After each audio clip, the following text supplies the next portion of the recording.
네, 오늘은 여러분들이 1년 동안 내는 세금 일정에 대해서 한번 이야기를 해보고요. 관련해서 월별로 부연 설명 한번 드려보고자 합니다.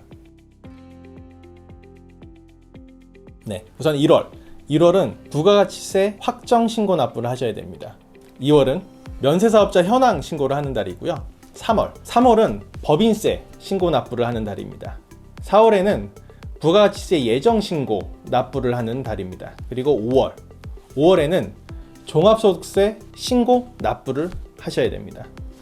6월에는 개인사업자이면서 성실신고 확인 대상자인 분들이 종합소득세 신고 납부를 하시는 달이고요.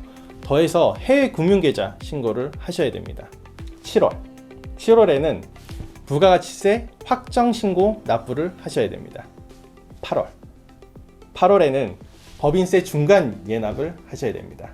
9월에는 종합부동산세 과세특례 혹은 합산 배제 신청을 하시는 달입니다. 10월에는 부가가치세 예정 신고 납부를 하는 달입니다.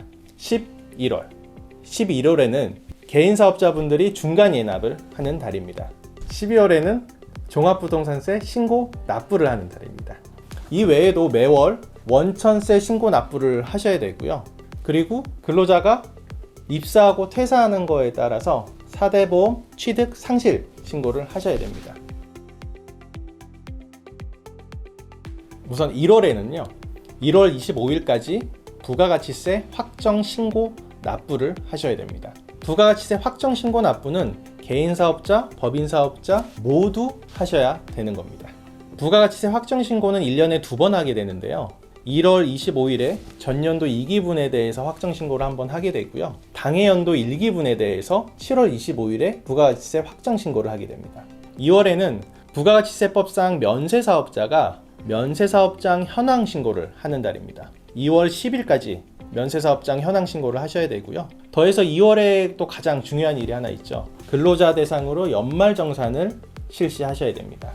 그리고 3월에는 굉장히 중요한 달이죠. 법인세 신고 납부를 해야 되는 달이고요. 3월 31일까지 법인세를 신고하고 납부까지 하셔야 됩니다.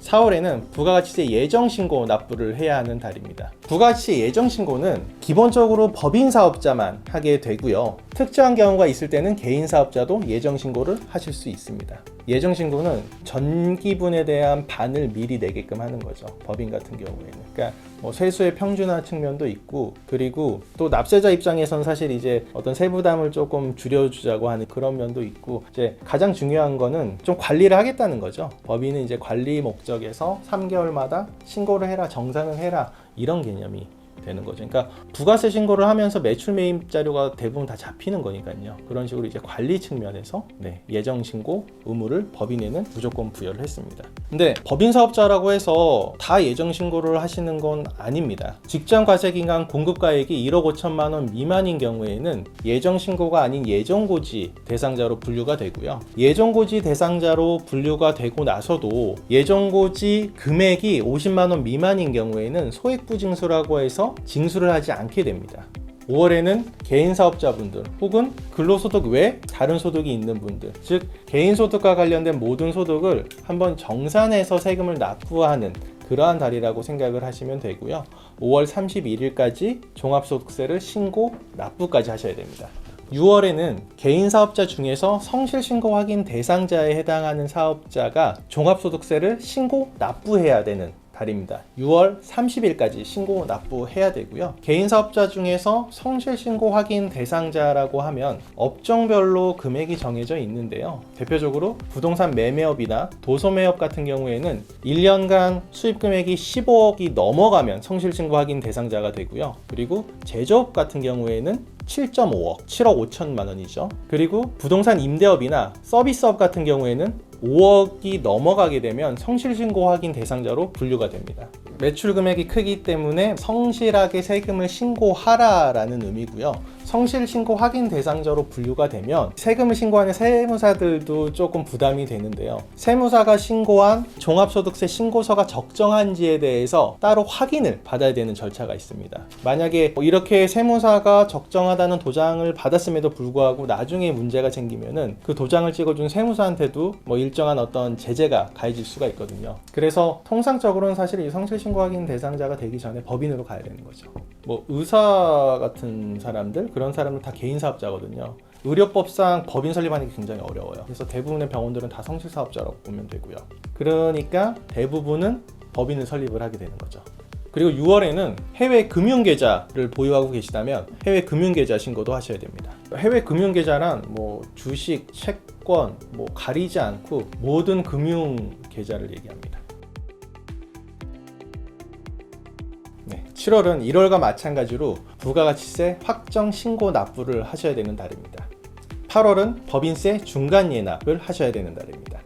이것도 마찬가지로 부가세 예정 신고랑 마찬가지인 개념으로 생각하시면 될 것 같아요. 그러니까 가결산을 한번 하라는 거죠. 이것도 그렇거든요. 중간 예납을 고지를 할 수도 있고 신고를 할 수도 있어요.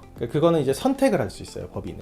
전년도 법인세액의 반을 납부를 할 수도 있고요. 전년도보다 올해 실적이 조금 적은 것 같다라고 하면은 1월에서 6월까지 기간 동안 결산을 해서 법인세 신고를 하는 거죠. 1년치가 아닌 6개월치에 대해서. 9월은 종합부동산세 합산 배제 및 과세 특례를 신청하는 달입니다. 장기 보유했을 때는 이제 공제되고 그런 항목들을 따져서 합산 배제, 과세 특례 이런 것들을 신청할 수 있는 거죠.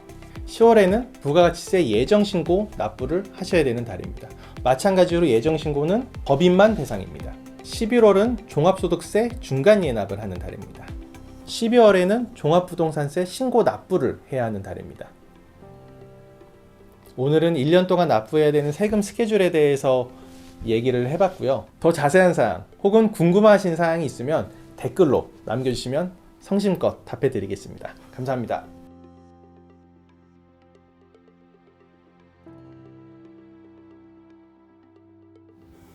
언제나 든든한 세무 전문가가 당신의 미래를 책임집니다. 구독, 좋아요, 알림 설정 부탁드려요.